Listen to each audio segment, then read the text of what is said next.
Party किसी भी चुनाव में अपनी पार्टी का कोई भी चुनावी घोषणा पत्र आदि जारी नहीं करती है। वैसे भी हमारी पार्टी किसी भी मामले में कहने में बहुत कम बल्कि कार्य करके दिखाने में ही ज्यादा विश्वास रखती है। और इस बात का सबसे बड़ा सबूत ये है कि उत्तर प्रदेश में 4 बार हमारी पार्टी के नेतृत्व में रही सरकार ने चुनाव में अपनी पार्टी के बिना कोई जारी किए गए चुनावी घोषणा पत्र के ही प्रदेश व आम जनहित में काफी कुछ ऐतिहासिक कार्य करके दिखाए हैं, जिनकी अब देश में अधिकांश पार्टियों की सरकारें काफी नकल भी कर रही हैं। जबकि इस मामले में हमारी पार्टी का ये कहना है कि यदि इन पार्टियों के स्थान पर केंद्र में हमें अपनी पार्टी की सरकार बनाने का मौका मिलता है तो तब फिर हमारी पार्टी की बनी सरकार केंद्र में यहाँ अब तक रही सभी विरोधी पार्टियों की सरकारों की तरह केवल हवाई व कागजी कार्य आदि नहीं करेगी, बल्कि उत्तर प्रदेश की तरह ही जमीनी हकीकत में ठोस कार्य करके दिखाएगी। और इस संदर्भ में खासकर मैं ये कहना चाहूंगी, केंद्र द्वारा देश में पिछले कुछ समय से अति गरीब परिवारों को अस्थायी तौर पर फ्री में जो थोड़ी सी खाद्य सामग्री दी जा रही है, तो उससे इनका स्थायी तौर पर भला होने वाला नहीं है। और आप लोगों को ये मालूम है कि जब यहाँ असेंबली का चुनाव हुआ तो असेंबली के चुनाव में भी और अब लोकसभा चुनाव में भी पूरे देश के अंदर तो जो सर्व समाज में से जो गरीब लोग हैं जिन इनका स्थायी तौर पर भला होने वाला नहीं है। और आप लोगों को ये मालूम है कि जब यहाँ असेंबली का चुनाव हुआ तो असेंबली के चुनाव में भी और अब लोकसभा चुनाव में भी पूरे देश के अंदर तो जो सर्व समाज में से जो गरीब लोग हैं जिनको इन्होंने फ्री में थोड़ा राशन आदि दिया है, खाद्य सामग्री आदि दी है, तो उसके एवज में तो ये इन्होंने असेंबली के चुनाव में भी लोगों को गुमराह करने के लिए और अब लोकसभा चुनाव में भी तो बीजेपी और आरएसएस के लोग तो अपने कंधे पे थैला टांग कर तो गांव-गांव में घूम रहे हैं और क्या कह रहे हैं कि देखो श्री नरेंद्र मोदी जी ने तो आपको फ्री में राशन दिया है, तो आपके ऊपर मोदी जी का बहुत कर्ज है, तो आप कर्ज के रूप में तो आप ये जो कर्ज है तो इस चुनाव में आपको अदा करना है, वोट के रूप में बीजेपी को वोट देकर आपको ये कर्ज अपना अदा करना है। लेकिन मैं अपने ऐसे सभी लोगों को, गरीब लोगों को ये कहना चाहती हूँ कि वर्तमान में केंद्र की जो भाजपा सरकार ने जो गरीब लोगों को थोड़ा जो फ्री में राशन आदि दिया है तो ये कोई बीजेपी ने अपनी जेब से नहीं दिया है, श्री नरेंद्र मोदी जी ने अपनी जेब से नहीं दिया है, बल्कि आप लोग जो यूपी गवर्नमेंट को या केंद्र की सरकार को जो भी टैक्स देते हैं उस टैक्स के पैसे से, टैक्स तो आपका है, टैक्स जनता देती है, तो जो पैसा आप लोग टैक्स के रूप में देते हैं उस पैसे से ये राशन दिया जा रहा है। इसमें बीजेपी का कोई एहसान नहीं है और ना ही श्री नरेंद्र मोदी जी का इनका कोई एहसान नहीं है, कोई कर्ज नहीं है। आप लोगों का ये पैसा है, आप लोगों ने टैक्स के रूप में इसको दिया, तो इसलिए आप लोगों को ये नहीं सोचना है कि हमने उनका नमक खाया है, ये नमक तो आप ही लोगों का है। आप लोगों ने टैक्स दिया, उससे आप लोगों को ये फ्री में राशन आदि दिया गया है, तो इनके बहकावे में आप लोगों को कतई भी नहीं आना है। ये भी मैं और वैसे भी ये जो गरीब लोग हैं वैसे भी इनकी ये जटिल समस्या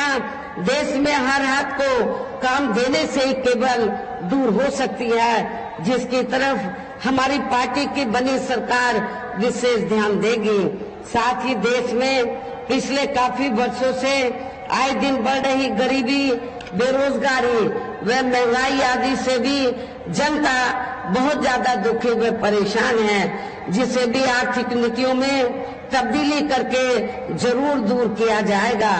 धर्म की भी आड़ में पिछले कुछ वर्षों से खासकर मुस्लिम समाज के लोगों का द्वेष की भावना से जो इनका काफी ज्यादा शोषण व उत्पीड़न आदि किया जा रहा है, तो उसे भी जरूर रोका जाएगा। और ये सब हमने अपनी यूपी की रही सरकार में करके भी दिखाया है। हमने उत्तर प्रदेश के अंदर कोई भी दंगा फसाद नहीं होने दिया है। इसके अलावा हमने यूपी में सर्व समाज में से गरीब एवं बेरोजगार लोगों को बेरोजगारी भत्ता आदि न देकर उन्हें बड़ी तादाद में रोटी रोजी के साधन भी उपलब्ध कराए हैं, जो अब ये कार्य भी अधिकांश ठंडे ही पड़े हैं, जिनको फिर सरकार बनने पर, केंद्र में सरकार बनने पर प्राथमिकता दी जाएगी। अर्थात देश में इस समय हो रहे लोकसभा चुनाव में विरोधी पार्टियों के जारी किए गए उनके हवाई व प्रलोभन भरे चुनावी घोषणा पत्रों आदि के बहकावे में अब यह खासकर देश के अति गरीबों, मजदूरों, बेरोजगारों एवं अन्य मेहनतकश लोगों को बिल्कुल भी नहीं आना है। और अब इन्हें ऐसी सभी विरोधी पार्टियों की हर हालत में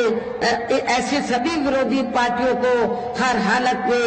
केंद्र की सत्ता में आने से जरूर रोकना है, जिनके कथने व करने में काफी अंतर रहा है तथा जिन्हें ये लोग वर्षों से आजमा भी चुके हैं। ऐसे में अब मेरा यही कहना है